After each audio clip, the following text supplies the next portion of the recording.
Good evening, everyone. How are we all doing today?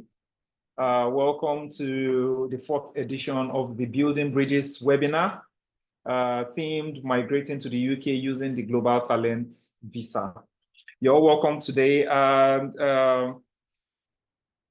Just give us a few moments so that we can have more people join in. But while we do that, can we go to the chat room and tell us where you're joining us from? It will be interesting to know where we are all connecting from. So while we wait for others to join in, just go to this chat room and tell us where you're joining from. And after this, we'll put a poll so that we can see how much we know about the UK Global Talents. So we'll be starting in the next 3 minutes. So as we join, let's just tell us where you're connecting from.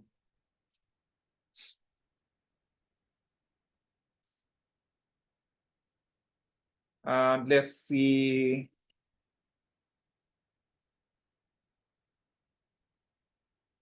Our results. Interesting. So it shows most of us are more aware of the UK skilled worker visa and the UK Tier 4 student visa than the global talents and others. It's interesting, and it shows a 50-50 knowledge on the UK global talents. Okay, so it is a visa for highly skilled individuals, a visa for entrepreneurs, a visa for students. Wow, this is really interesting. So the beautiful thing about this poll is that at the end of this webinar, we'll be able to assess ourselves again to see, for those who know, if we know much about it, and for those who don't know, I'm sure by the end of this webinar, we'll fully be enlightened about the UK Global Talent. So thank you so much for your time. And we are still looking forward to all of us dropping where we are connecting from on the polls, on the chat group rather. Thank you so much. So let's move ahead. Now, in this webinar, we'll be having our managing partner for TISU Consulting, Sarah Josia Jogun. She'll be talking to us what the webinar is about, what inspired this webinar.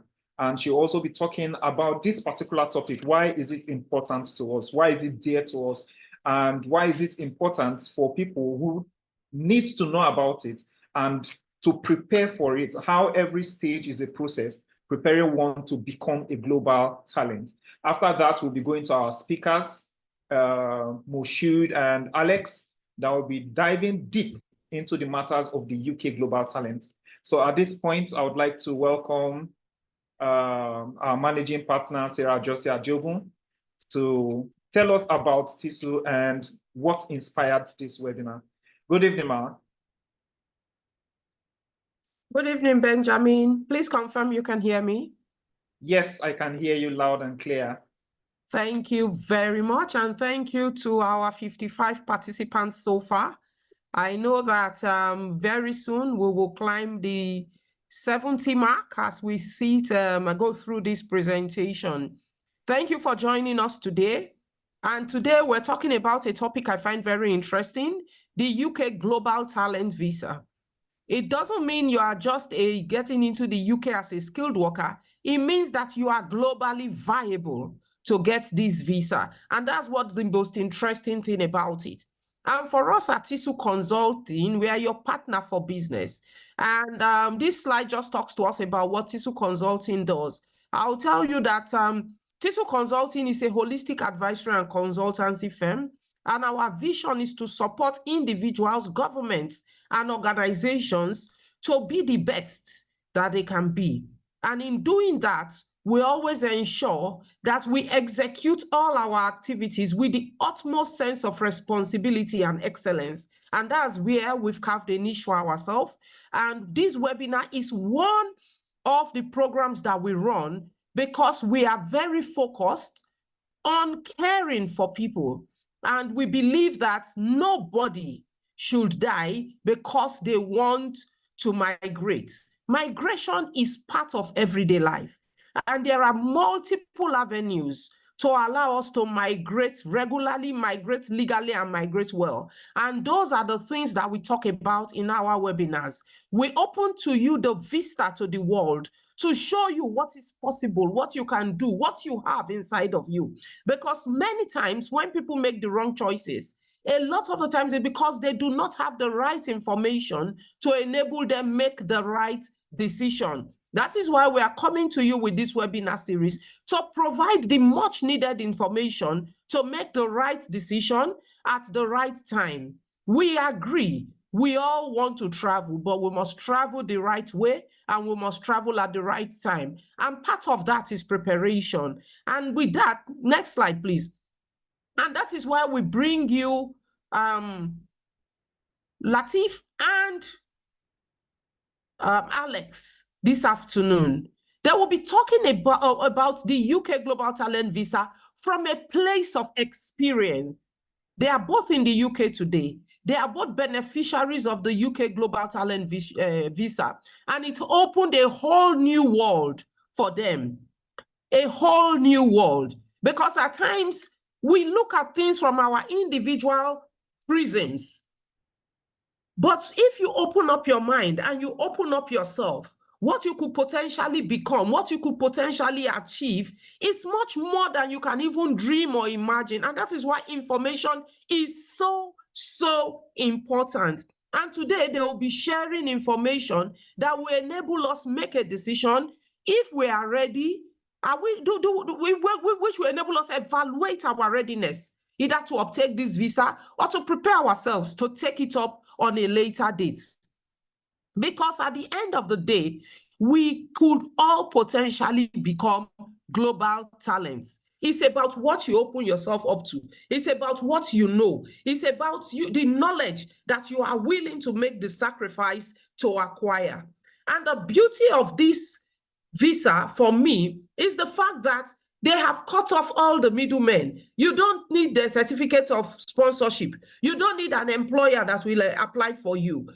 All you need is you, your talents, your skills, your experience, the knowledge that you have gained in the course of your career, in the course of volunteering, in the course of living. And that is what will open this whole new world for you. Next slide, please. So at this point, I want to say thank you very much to Moshood and Alex.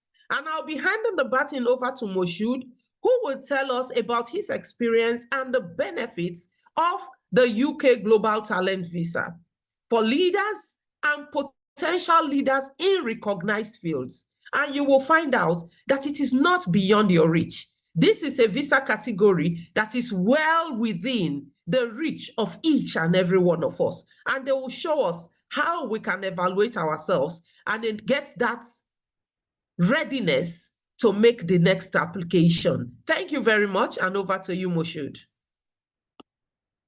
Thank you very much, madam. Good afternoon, everyone. Please confirm if you can hear me. Yes. Confirm? Hear you? Yeah, okay. It's nice to be here talking about the UK Global Talent Visa. Like the early statements, early sort of introduction was, there's so much benefits you can derive from the UK Global Talent Visa. And I can remember my journey as a graduate student in the UK. There was this sort of quest to look at the most suitable way to obviously get myself back. Like you said, I like some of the points Madam mentioned. First being entering UK the right way. I mean, you're traveling abroad the right way to even start with. So you're not jackpotting for jackpotting's sake, but you're jackpotting for opportunity. Let's not get it wrong. Every single place in the world, people move around for opportunity. People move around from their village to the city. People move around from the city they grew up in to neighboring cities where opportunities are better.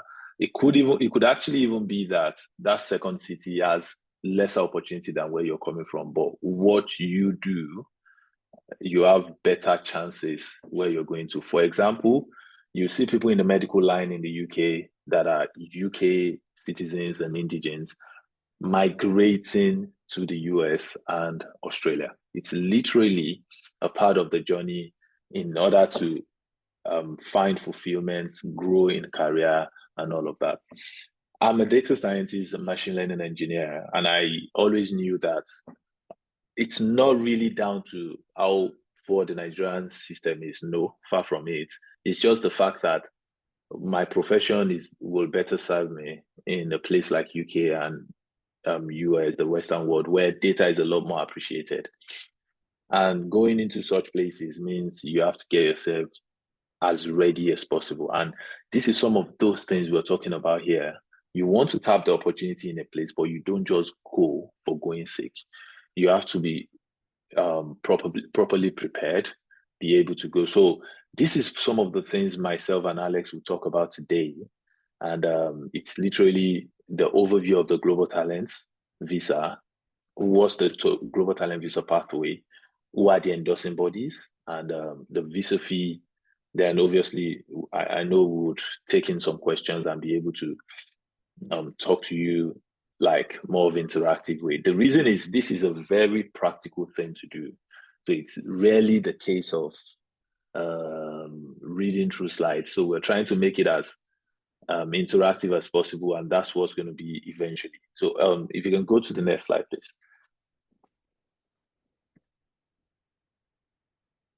All right. So basically, the Global Talent Visa is literally a pathway.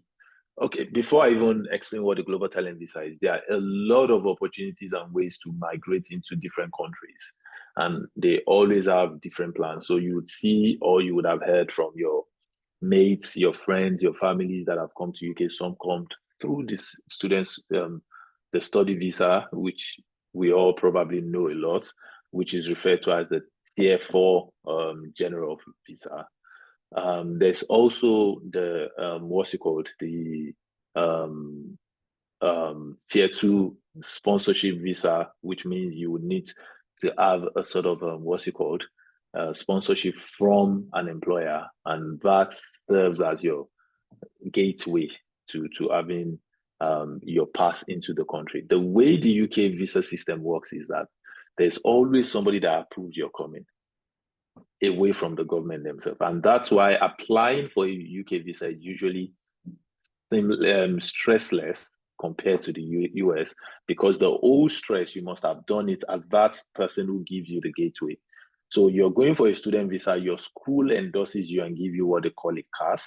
It's like the school confirming to the government that we're going to sponsor this person and we're responsible for their coming to the UK. And that's where, when Madam was talking, she talked about so-called middleman. So that's like the school is saying, I'm the one that is inviting this person, and the person is coming on my own accord. And that's why if you don't attend classes and all of that, the school holds you responsible and report to the Home Office and say, okay, we're no longer in care of this person. They started doing whatever they like.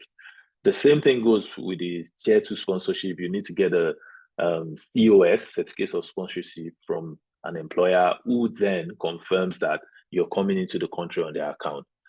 Now, with the Global Talent, you're literally self-sponsoring yourself. You're a special human being, a special talent. You have some of the things that the UK government are looking for, and you're saying, see, I have what you lack in your country, and I'm here to make your country better. So it's like you're coming from a position high up there saying, it's me, I have what it takes. I mean, don't take it hook, line, and sinker the way I'm saying it, but it's just exactly that. Like I have that potential to drive an economy in the UK, to drive the growth and direction of an economy in the UK. And that's literally what you're coming into the UK to do. So you're trying to make a case based on your history as a person, what you've done in the past, and you're trying to use that. Yeah, I like that word, superhero, for example. Yeah. So you're trying to come in based off your history in the past, and you're trying to say that what I've done in the past is a sign of what I have the potential to do in this country. And which country would not want some of the best talents, obviously? So this is what the global talent visa represents. Now, if you can go to the next slide, so I don't move too much beyond slide. It's something I'm passionate about. So when I talk about it, I might even go away from the slide. Now, the global talent itself has got different branches to it. So there's the art and culture for those that are in the art space. Yeah. There's under art and culture, there's combined arts, dance, literature, music, theater, visual arts. There's those in architecture, those in fashion design, those in film, and all of that. That's a particular branch. There's another branch which is for digital technology. Digital technology can either be a technical person or a non-technical person, and those are even further broken down into different areas. And there's also the academia and research. Now, the academia and research also is broken into four. I mean, the academia and research covers academia and research in science, medicine, engineering, humanities, and social science, but then it's broken into four. So you are an academic or research person, which means you have a sort of endorsement, or you're a fellow. You've been granted fellowship by some of the recognized bodies. Automatically, you can use that to apply for a global talent visa under academia and research. The other part to it is being a researcher or a lecturer in a notable organization and all of that. You could also be through research and innovation. So there are some sort of bodies in the UK. They operate what they call the KTP program. So it's like combined technical partnership basically between university and startups. So they get funding from government, and if you get a job in such organization, it is literally the easiest way to get a global talent visa. Easiest once you get the job, but getting a job in itself is a lot of work. But if you get a job in such space, they give you a 3 years visa, and after that you go straight to having your what's it called, indefinite leave to remain. Now, I needed to put all of those background. If you see the first bullet point on your screen is literally what I was getting into, which is that it's now divided into two again. So the first part is for every global talent application, irrespective of the field you're in. The first part is the exceptional talent, which is somebody that is already well known in your field. Now, imagine you're Ola and your surname is Femi. These are two very popular names, and you put it on Google, and your profile is the first set of profiles that come up. It shows how much of work you put into. That's just an example. For someone like that, you're probably already establishing yourself as a globally renowned individual. And in that case, you're given what is called an exceptional talent. You've been able to distinguish yourself within a space of 5 years and above that you're exceptional talent. You're already globally known. How do you establish that? It's down to the evidences you provide. Do you mentor people? Do you do open source projects? We can't go into exact details of the different parts because of how, right now I've mentioned probably 12 parts already, or 12 different fields that you can apply, or more than. So we can't go into detail, but you're literally showing an example of what you've done and what makes you exceptional within a space of 5 years. And that offers you the opportunity to go for the exceptional talent. The exceptional promise is someone who is emerging.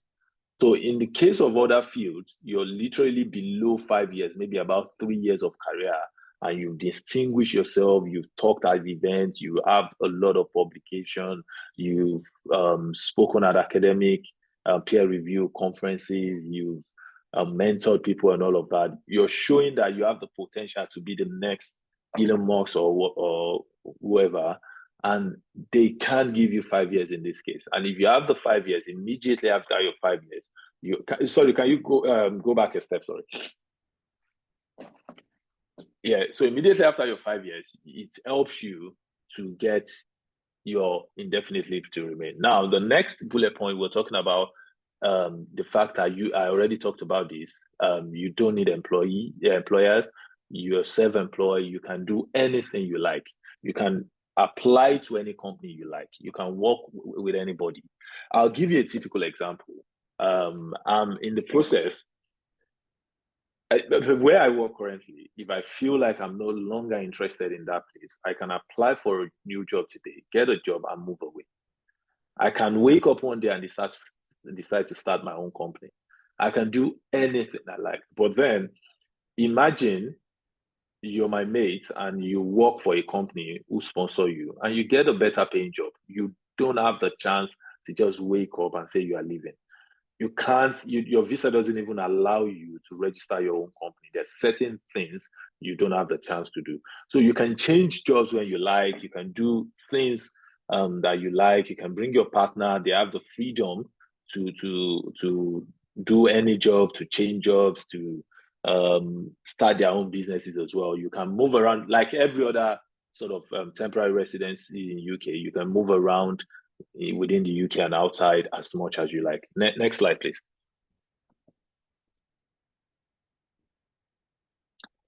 Yeah, so I've talked about this a lot more already. It's what distinguishes the exceptional talent from exceptional promise. For those with exceptional promise and exceptional talent usually require the same level of evidence. The only difference is just track record. So, for example, in the tech side of things, if you've spoken at one or two events, you're good enough for exceptional promise. But exceptional talent would have to show track record. The same thing, you contributed to one or two products. Exceptional talent has to show track record. You have publication, you have to show a lot more. So it's more about you've been able to distinguish yourself as a widely recognized or globally renowned talent. Now, when you hear widely recognized or globally renowned, you'll be thinking of someone like Elon Musk. No, I got an exceptional talent. Probably majority of you don't know me except in this session today. So it doesn't mean your face should be on posters, but it just basically means that your work should be recognized enough to show a point as to the value you're going to bring. And there's consistency in what you've done. Exceptional promise is literally for those that are coming up within the last 5 years that are still, unquote, early career. And in that case, they are trying to say that, okay, I've done this, this, and this, and I have the potential to do a lot more in the UK. And this is what I'm bringing. This is what exceptional talent. Now, in the case of academia, research, peer review in academia, it's a bit different. For exceptional promise, it could be 1 to 5, 10 years. And people in academia would agree that somebody that has 1 to 10 years probably still early age compared to other people in academia. So those that are beyond 10 years could be classified as exceptional talents in academia. Next slide, please. Yeah, I breezed through this already. So in academia, you've got, you are able to apply under these following fields: science, medicine, engineering, and all of that. But then it's now divided into 4 different applications again.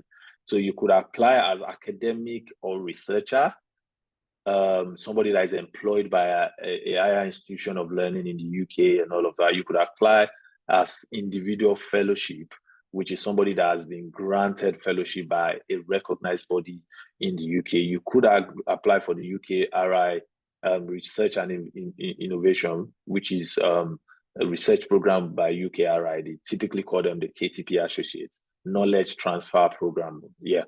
So that one is the one I said probably the easiest. You get a job and with a company that is classified under the UKRI scheme, and you can use that to get your 3 years. Most likely, if you get a KTP job, you go straight to the 3 years.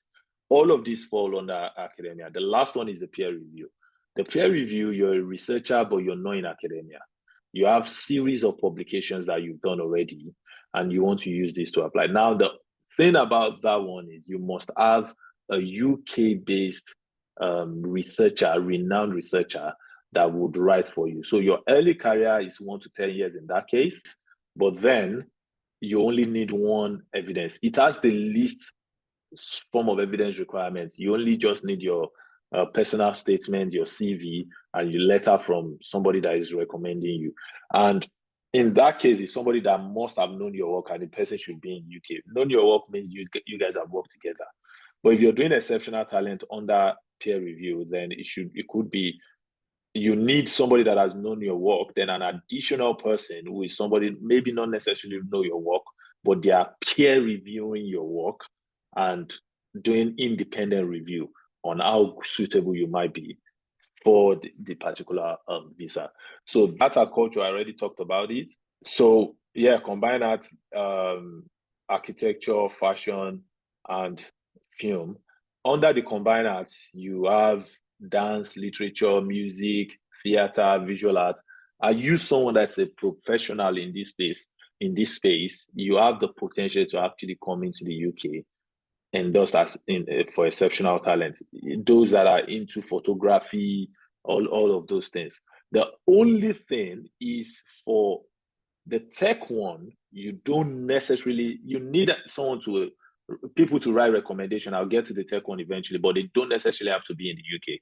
But for the art and culture, you need somebody based in the UK or an organization reputable based in the UK that has known your work to write a recommendation letter for you. It's very much similar to the digital technology one, 3 recommendation letter, but one of them has to be for someone based in the UK. And I think about 10 evidences in total. Most of their evidences should not be more than 3 pages each. And all of your letter would not be more than 3 pages each as well. That's how the art and culture work. Now, the digital technology, which is probably the most popular, this is probably where majority of people know about the global talent visa. You would hear a lot of people call it the tech nation visa. So the digital technology one will literally require somebody that is either technical or non-technical, or to be able to apply for it. And when we say technical or non-technical, that's divided into two again. So for a technical person in a technical company, you can apply. A technical person in a non-technical company can apply as well. Now, I'll break that down. A software developer in, say, Paystack can apply. A software developer in UBA can apply as well. Technical company, technical person, non-technical company, they can apply. But for the non-technical person, a non-technical person in a technical company can apply, but as you would expect, because this is digital technology, a non-technical person in a non-technical company cannot apply. So an accountant in UBA cannot apply for digital technology one. You would have to look for a more fitting route for you. But an accountant in Paystack can apply.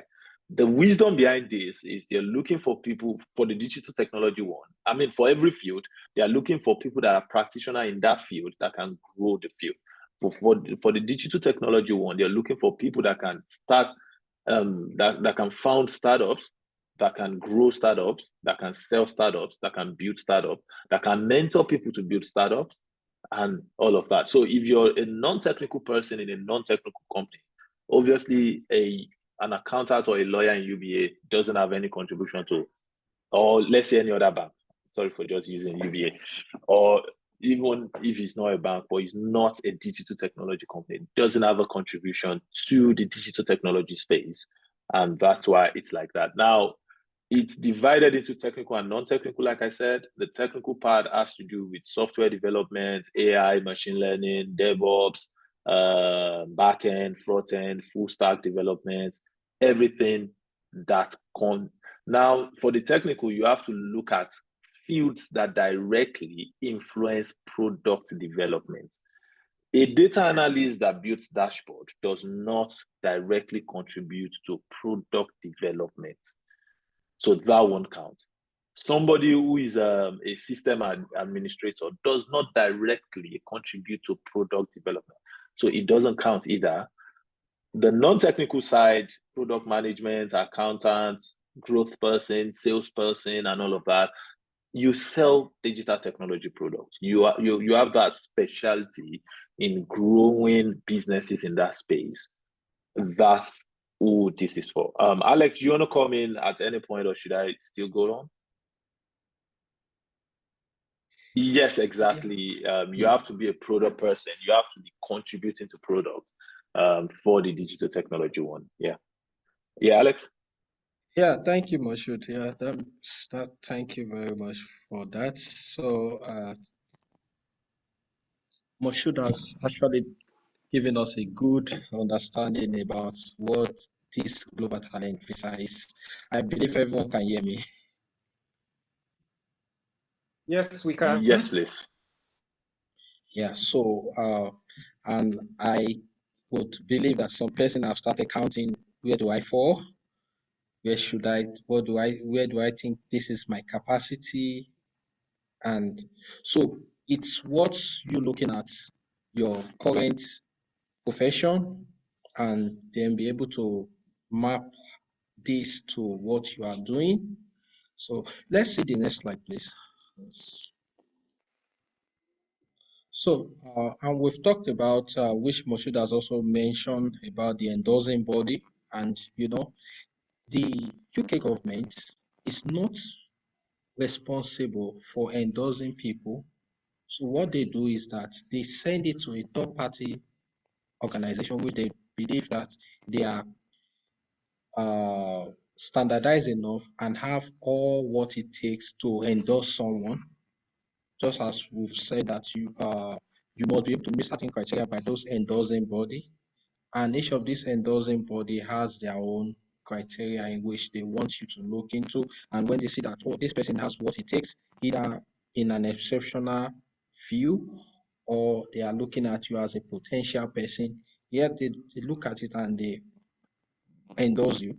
So you need to identify which endorsing body falls to the domain you want to apply for. If you want to go for the academia or research, you want to go for the art and culture, you want to look into the digital technology. So you have to know which of the endorsing body, and also, well, you can go to the next slide, please. So we see different endorsing body that is available, and it's something you can always read up. Please, next slide. So we have endorsing body for the arts and culture. So these are different endorsing bodies, which the arts councils, they are the one responsible for any person going through the route of art and culture application. So, and there is a caveat I need to let you know, is that when you are applying for this global talent, you can't actually go through the endorsing body directly. You still need to go through the government, which is the UK gov website, to apply for this endorsement. So they are the one that would give you the endorsement. That they, as a third party, they send the information to this endorsing body. Then the endorsing body make recommendation to the government. So the next persons, which is those that are going for natural and medical sciences, so there's the Royal Society, which is responsible for the endorsement. Then we have the Royal Academy of Engineering for those in the engineering space. We've got the British Academy, which is for the humanity and social sciences. Then the technician for the digital technology. So, which, as we all know, a lot of people will tell you technician, technician, technician. So there are a lot of endorsing body. So it's not just technician alone. So, and the last one, which is the research and innovation, which is for the science and innovation application. So you need to know which of the endorsing body is responsible for your own domain, so as for you to get yourself prepared, and also go through their website, see what they have as requirement, so as for you to put yourself at the best position before even going on the application.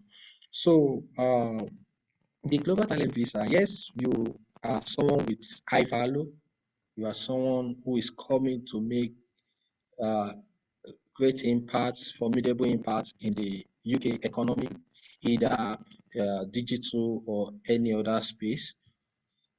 But there must be a commitment, financial commitment as well, because the visa application is a separate entity from the endorsement itself. So there is, you need to get, before you can even apply for the visa, you need to get endorsement from the endorsing body that fits you most.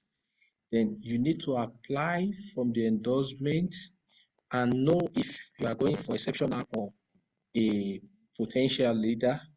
So, because in the course of your application, you need to know based on your CV and say, oh, I've gotten these years of experience, and this years of experience is very, very relevant to be called a leader. So, and as Moshood said, when he went for his own, he went as exceptional talent based on his impact as well. So even during the course of mine also, I look at it that as I think we're doing the course of it, like if I should just try to go through promise, I'll be rejected because of my years of experience in the industry. So these are things that you need to consider and know that, oh, this is where you fit in rather than going for shortchanging yourself. Or so someone told me that you put your best foot forward. So when it comes to this global talent as well, that's what you should do. So the Home Office would send your application to be reviewed by the endorsing body, which I've explained to you. And also, it takes some time before you get a response from the Home Office. If you are applying for the visa, and also if you apply for the visa within the UK, it takes 8 weeks, longer than those applying outside. And also, there is this, some persons can as well, if they know that what they've submitted and everything seems to be great, and they see that the chances of them being endorsed is high, maybe 90%, they can even apply for the visa, the endorsement and the visa at the same time. So please, next slide, please. So the next slide tells us about the financial commitment you need to have before you apply for the visa. For the UK Global Talent, there is a fee. If you are applying based on an endorsement, you pay £716. But this will be in two parts. When you are going for your endorsement first, you have to pay £524 to apply for the endorsement. Then once you have been endorsed, you pay £192 when you apply for the visa. And so that sum it up to the 716 altogether. And another thing you should know is that the UK has what they call IHS, which is health subcharge. So it's an health insurance for any person that is coming to the UK. So you are obligated to pay for that. And this is based on the number of years you've got based in your endorsement. So if you are given 3 years visa, so that means you're going to pay this for 3 years. If you're given 5 years, so you are going to pay for 5 years. And the good part of this is this, that you can decide to put, if you've got like an endorsement of 5 years, you can say, okay, I want to go for 3 years first, then later on I'll go for the remaining years. So that is up to you to decide what and how you want to go about that. So next slide. So in conclusion, before we definitely, I believe a lot of you would have gotten a lot of things to ask, questions, and which is very impactful to everybody. I know a lot of people will learn from your questions and something you might have missed during this class, during this course of this webinar. The question can give you a better understanding about it. So you should know that UK Global Talent Visa can be simple and easy if you have the right information. That's just the truth. Some persons just need to look inward, look at the achievement, what they've gathered in the past, and bring them together, have a better story about it, then they push in for that. And if you're applying for it, you must be willing to study the guide of each of the endorsing body. I will tell you that if you are lazy to read, you might not find it easy. And sometimes, the way things is written in the British style of writing, it's, and for those that is coming from countries like Nigeria and other nations, which we are more explicit when we are writing, like we write as if we are explaining things, but the way the British write, they write to give you points. So you might need to read over this guide until it becomes part of you that you understand it, and look for relevant document to read to further understand what you've read from the endorsing body guide. So it is very important that you should be willing to study the guide and position yourself to be visible enough to be recognized. I'm telling you that you are going for a global recognition visa. So you need to position yourself at the global mirror for them to see you that yeah, this is, as most said, you are not going to be on the big board and see you no, but at least let your work speak. Let people see what you are doing. So that is it. Thank you. Thank you so much, Mr. Alex. Thank you so much, Mr. Moshood. This was wonderful. This was really wonderful. And we have a lot of questions coming in. And so the first question we have here is there an age limit? I'm in my 50s, but have had an illustrious career in several sectors of the economy. So is there an age limit? I'll take that. Okay. I mean, my experience going through all Global Talent Guide, I haven't seen a mention of age. And Okay. one thing I can tell you sure though is, this is a joke Alex always make, that it's certain that somebody that is less than 18-year-old would find it hard to qualify. But above, obviously, with why that joke is the fact that the experiences you need, the sort of career projection you have might not be easy for someone at that lower level. But age limit on the upper side, one thing I know is there's no ageist sort of approach to doing things in the UK. So even jobs, graduate level job, anybody can take it. Talk more of opportunity with visa. I haven't seen anywhere where there's any age boundary against anyone that wants to apply for the global talent visa. I've seen people 50, 60 applying. So yeah. Thank you. So the next question is, where does an information manager fall into? Okay, so I think a more detailed explanation of the role of an information manager would be necessary to know if the person would fit in. But on top of my head, if that would fit in at all, it's going to be technician. But then being able to know where that belongs, because if it doesn't contribute directly, like I said, to technical contribution to a project or non-technical contribution, to a startup or non-technical contribution to a startup, then you most likely would not qualify. So an information manager, I mean, on top of my head, I would say you manage information through the life cycle of a project, but is it startup facing? As long, see, the thing is this, yeah, what I always say is when it comes to writing global talent documentation, it's all about storytelling. Everything you see on the guide, it is exactly what it is, a guide. But the storytelling around how to justify yourself. There's this old joke that we normally do in secondary school back then, that you can set question for yourself.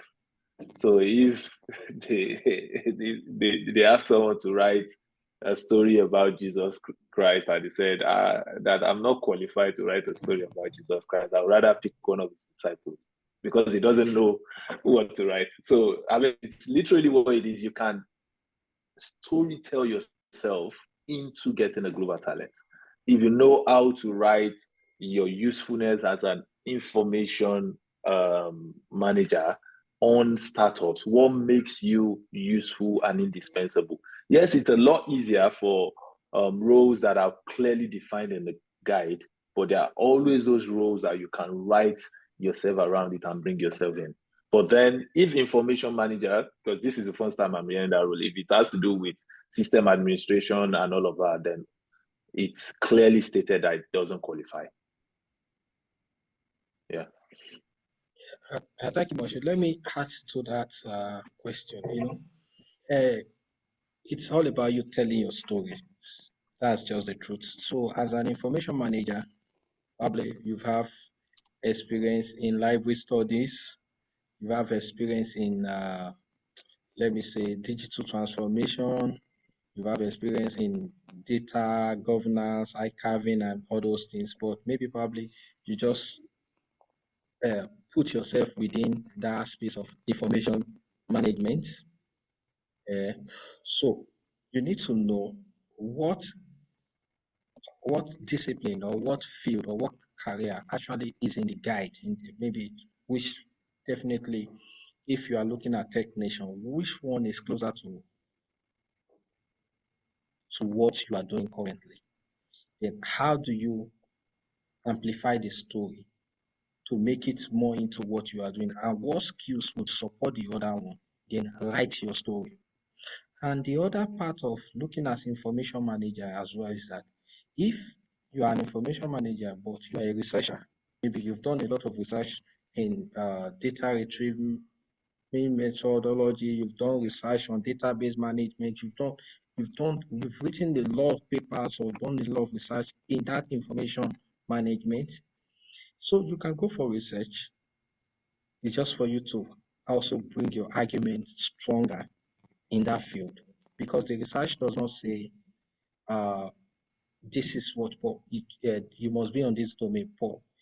You just look at where you think your story can be heard in a proper way. Yeah. Thank you very much for that point, Alex. Thank you very much for that point. There's no point in boxing yourself into a corner. If on the technical level you don't qualify for a particular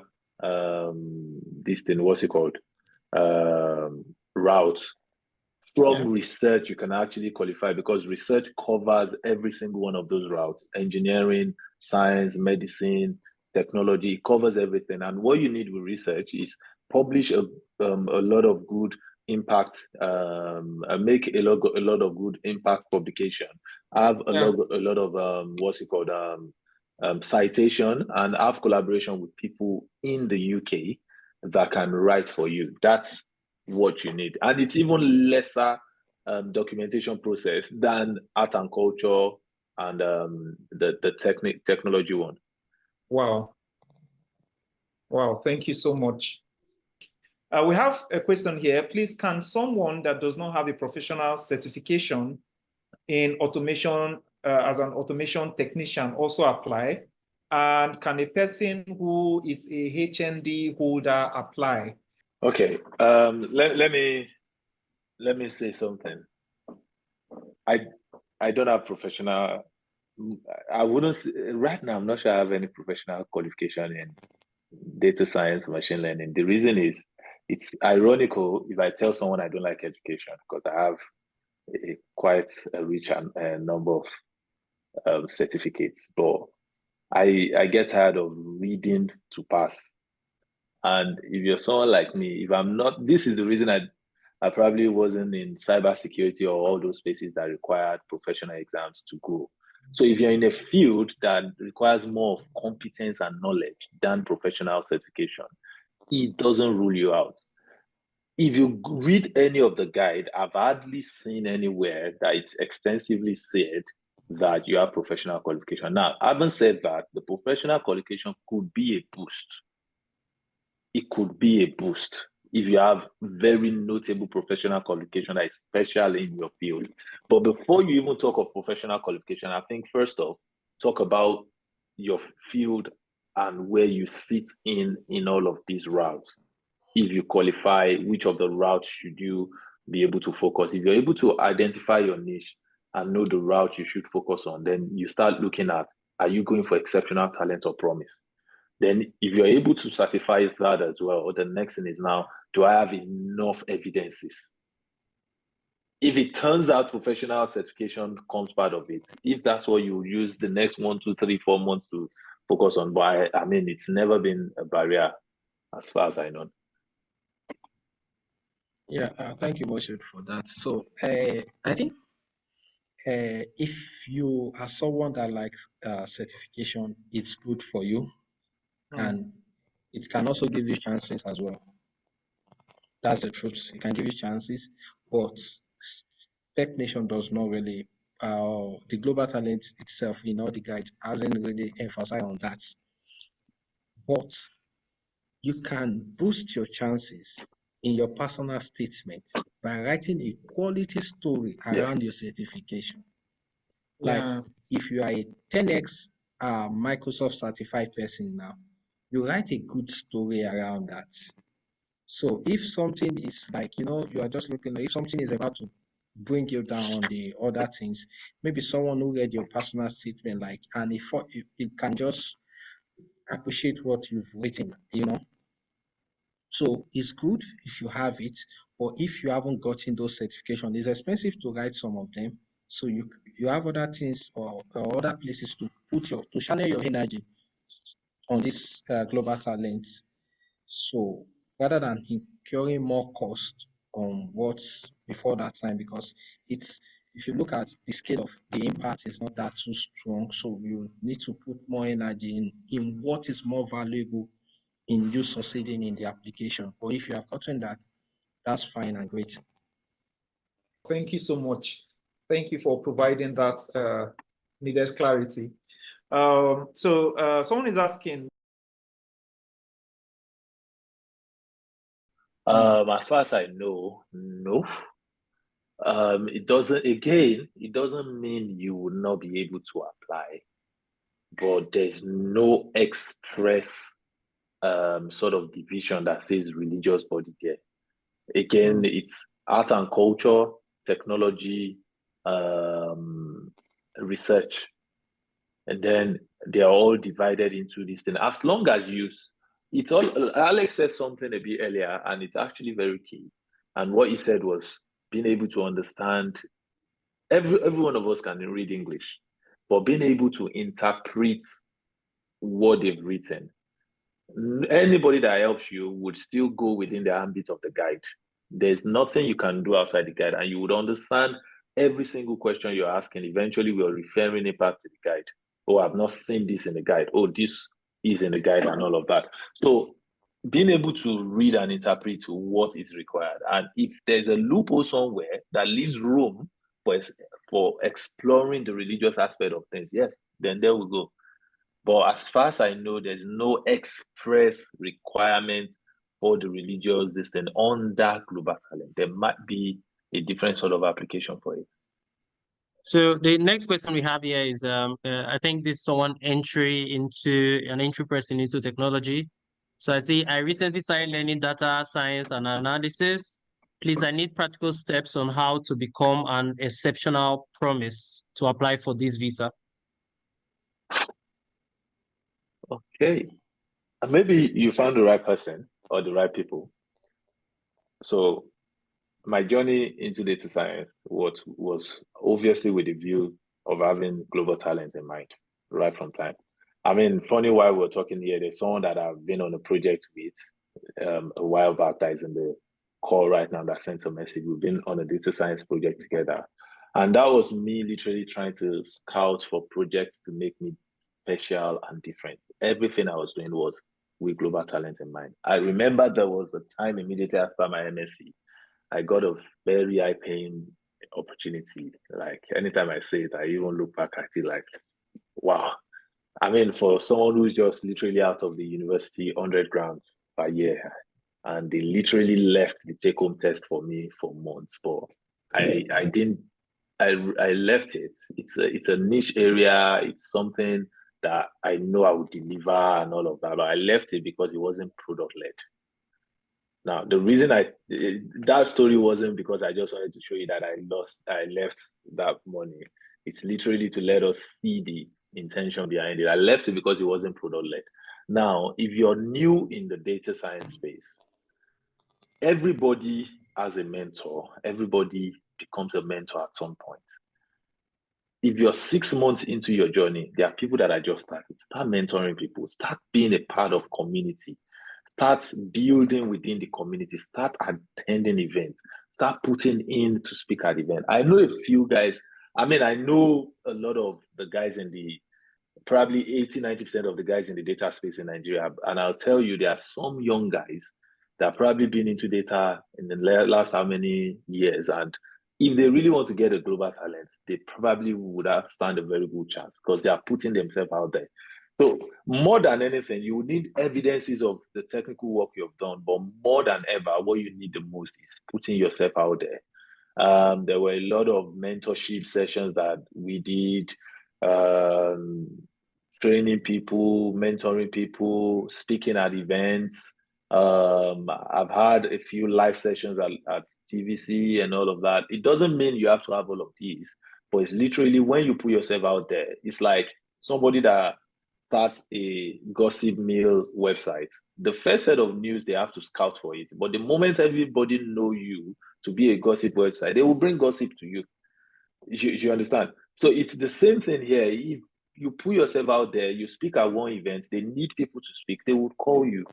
You deliver one project, you do this, you do that. It's literally everything according to the guide. Number one, try as much as possible to deliver a few startup projects. Number two, try and get involved in the community. Do stuff away from your paying job. Speak at events. There's Data Fest is coming up very shortly. Put in application to speak at Data Fest. I mean, the guys that started Data Fest were all in the data community together, nice guys and all of that. Put application to speak at Data Fest. Before you know it, Dev Fest would come. Open source community events is there. Try and speak in some of these events. The more you speak, the more you have the opportunity. I know guys that are sponsored to speak in different countries, Kenya and all of that. All of this counts. I put myself in at DSN, Data Science Network. I was taken up as a mentor. I was put on the board of on a team to do research for a few guys. Guess what? Some of the lecturers or professors on that team actually wrote reference for me. One of them is probably arguably some of the biggest name in Africa when it comes to AI. The founder of Deep Learning Daba, Vukosi from South Africa. I've never seen him. He doesn't know me. We're in a team. He's a professor in South Africa, and we're in a team to do some research together. And when I needed reference, I got in touch with him, and he wrote it for me. So these are, because we work together, and these are the thing you probably need to. So there would definitely have to be an action point. First off is evaluating your position with the guide itself. Am I ready? What do I have? What do I not have? When would I be able to get it? Then you now set up actual action plan that gets you in position gradually over time. You should have if it takes you 3 months, a 3-month plan. If you're far behind, maybe a 1 year, 2 years plan that puts you in that position. That question is very key, but not just for data scientists alone. Everybody needs that question. If you're an undergrad or a fresh graduate and you think maybe somewhere down the future you will need this, don't just work to keep yourself indoor. Put yourself out there. One thing I'll tell you is you cannot do global talent and remain the same. It's either you have global talent and you have a wonderful career, or you don't have good global talent and your career gets better. Because what they need for global talent is what people need to be developer relationship guys in different tech companies. And these are probably the biggest paying jobs in tech, because they see you speaking at events, they see you writing blogs, they see you writing journals, they see you doing all those things. And these are the things they are looking for people to train for, and you already have it, and people get paid. So you going through global talent makes you remove all the edges and just makes you rounded. Wow, thank you so much. Thank you. You've brought so much beauty to the process. So regardless of the outcome, the process is refining you for a better version of who you are before you started. And whether you get it or not, it is preparing you for a much more fruitful professional track. Thank you so much. We still have a lot of questions. So someone is asking, I'm going to merge two questions together. Person is asking, how do I know I'm a suitable candidate? And how do I know I'm a leader or a potential leader? And how many times can I apply? Okay, let me start from the last one. There's no limit to the number of times you can apply. So, but all you need to just focus on is to try and apply and see that you get it as fast as possible. When I did mine, it was the first time, and that was the last time. Where I've known some person who had their own, they had everything it takes I to actually get it, applied and they didn't twice. get it. So they didn't get it maybe because of one or two decision of the assessor, which is best known to the assessor. But If another assessor would have looked at it, they would have gotten it. So that's another thing. Or sometimes some persons, it just has the question you ask, how do I know if I'm fit to apply? Is it exceptional or potential? So sometimes if you might think you are okay to get this, to go for the global talent, but there are some things that might still be missing in your profile. And if someone didn't go through this thoroughly with you to tell you that this might reduce your chances and everything, and you apply, then the feedback you get from it, you have opportunity to actually have an administrative review.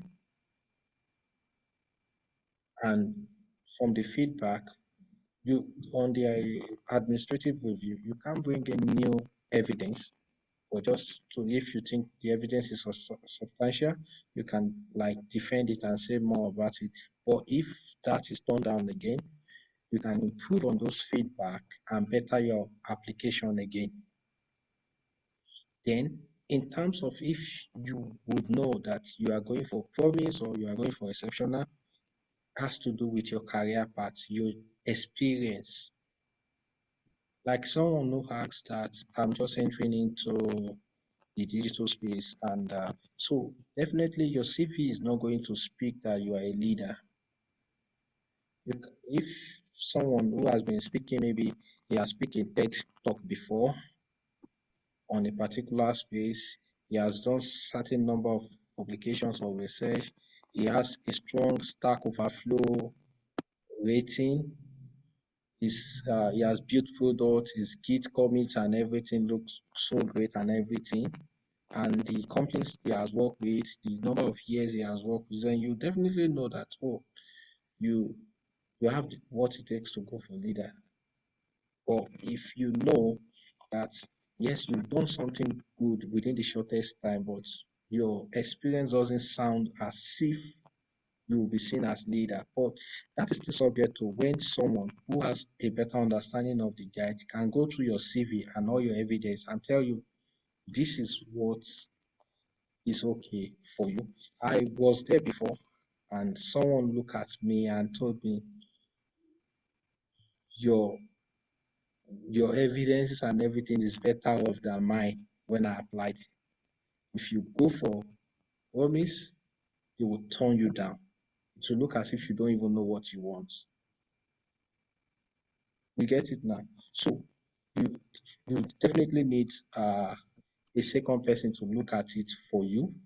You know, Yeah. sometimes you can think that you've gotten everything, but someone needs to still help you and look into it, and your CV speak a lot, and your personal statement as well. Thank you. And Wow, thank you. just to add to that, that's actually a deal breaker for technician. It's one of the places where people, I mean, maybe less so for other fields, but with technician, that's one of the areas where people lose out. So there's exceptional talent, there's exceptional promise, and I've explained it a bit before. Exceptional promise is early career. Somebody that is emerging, somebody who has prospects to be a leader. Exceptional talent is somebody who is already a leader, who is already well-renowned and all of that. So you need track record. Now, I've seen someone who qualifies, who I think qualify for exceptional talent, but they think the evidence will not be strong enough. They reduce their experience. Now, how okay is that is left to them. But because the reason is that if you present an application as exceptional promise and your evidence is strong enough for exceptional promise, but your experience is too long for exceptional promise, they will not consider you for promise. They will automatically consider you for talent. If your evidence is now not good enough for talent, they will not give you. So it's not just based off what you applied, it's on the merit of your application. But on the flip side, you might actually apply for promise. Your evidence is extremely good for promise, but they also think that you might be good enough for talent, even if your number of years of experience is not good enough. They can shift you to talent themselves and give you. But the flip side is somebody who's got average experience which is probably good enough for promise when to go and apply for talent. If you apply for talent, they will, sorry, who has average experience for promise, but with longer years of experience, sorry. So you have average accomplishment, let me put it that way, which is good enough for promise, but you have longer years of experience. So this is how you look at it. Imagine a footballer who is 16-year-old, who is very good. He has prospect, but you can't bring a 28-year-old to play like him and call him prospect. He's old. So that's the way they look at it. Yes, if you had lesser years of experience, they will see you as prospect, but you are no longer early career, and in advanced career, you've not met the goal of a talent. So it means you can't meet it. They will rule you out. So what people will do is probably bring down the experience to be within that safe haven of being a promise, because the requirement is a bit relaxed for promise. I've seen someone who applied as evidence that was good enough for talent. I told him to apply talent, but he said he would go promise because he just got into AI 3 years ago. He applied promise, but eventually he wasn't given, and it's solely because he had somewhere in his experience that he has worked as a senior engineer somewhere. Just that on his LinkedIn. So which brings us to the question of your LinkedIn must sync with your CV, with every evidence that you put. Nothing.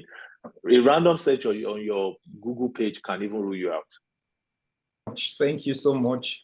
There are a lot of questions, but what we are going to do is that we are going to show a link now for those who require follow-up. So if you want to have interaction with them, you can go to the link currently showing on the screen and fill the form.